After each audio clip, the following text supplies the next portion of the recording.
গল্পের নাম সত্যের জয়। একটি ছোট্ট গ্রামে থাকত রাহুল নামের এক ছেলে।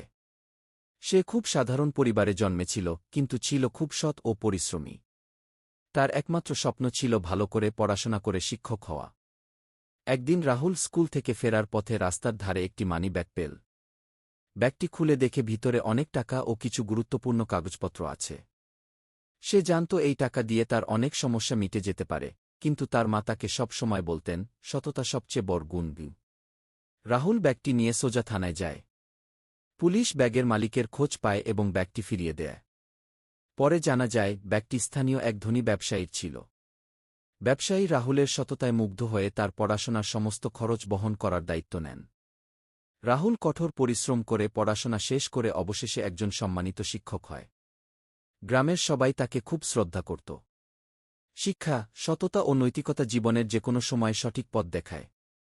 সত্যের শেষ পর্যন্ত জয় হয়।